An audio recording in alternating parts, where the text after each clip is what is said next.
નમસ્કાર મિત્રો, હું અનિલ બદ્રકિયા મારી યુટ્યુબ ચેનલમાં આપનું સ્વાગત કરું છું। આ વિડીયોમાં હું તમને વિદ્યા સહાયક ભરતી અંતર્ગત આવેલ નવા સમાચાર વિશેની સંપૂર્ણ માહિતી આપીશ, તો વિડીયો અંત સુધી જોશો।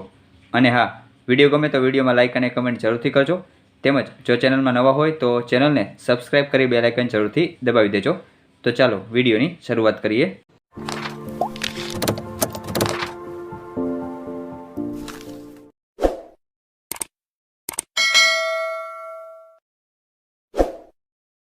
મિત્રો, નવા સમાચાર આ મુજબ છે।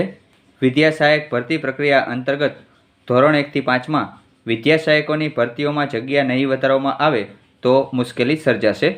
2011 થી 2024 સુધી પીટીસી ટેટ 1 પાસ ઉમેદવારોની ઓછી ભરતી થઈ છે। ઉમેદવારોની મુખ્ય માંગણીઓની વાત કરીએ તો ધોરણ 1 થી 5 માં ચાલુ વિદ્યા સહાયક ભરતીની જગ્યામાં વધારો અનિવાર્ય છે। કચ્છ જિલ્લામાં જે ભરતી થવા જઈ રહી છે તેને એપ્રિલ મહિનાના અંત સુધીમાં ફોર્મ ભરાવીને મે મહિનામાં પૂર્ણ કરવામાં આવે તે જરૂરી છે। ધોરણ 1 થી 5 માં પણ 3000 થી 4000 જગ્યાઓનો વધારો કરવા માંગ ઉઠી છે। અહીં આપણે 2010 થી 2024 સુધીની વિદ્યા સહાયક ભરતીની વાત કરીએ તો કુલ 65,798 જેટલા શિક્ષકોની ભરતી થઈ છે। તેમાંથી માત્ર 7,889 જેટલી ધોરણ 1 થી 5 માં શિક્ષકની ભરતી થઈ છે। આ સમાચારને વિગતે જોઈએ। રાજ્ય સરકાર દ્વારા હાલ વિદ્યા સહાયક ભરતી પ્રક્રિયા ધોરણ 1 થી 5 માં અંદાજે 5,000 જેટલી ભરતી કરવાનો નિર્ણય લેવામાં આવ્યો છે।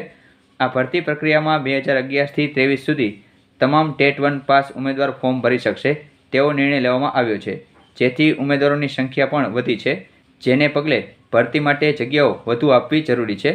આ અંગે ટેટ 1 પાસ ઉમેદવારોના જણાવ્યા અનુસાર ધોરણ 1 થી 5 માં 31/7/2024ની સ્થિતિએ 16,181 જગ્યાઓ ખાલી છે। ધોરણ 1 થી 5 માં 31/10/2024ની સ્થિતિએ 1,799 શિક્ષકો નિવૃત્ત થયા છે। ધોરણ 1 થી 5 માં 31/5/2025ના બીજા 3,374 શિક્ષકો નિવૃત્ત થશે। વર્ષ 2011 થી 2024 સુધી પીટીસી ટેટ 1 પાસ ઉમેદવારોની ભરતી ઓછી કરવામાં આવી છે।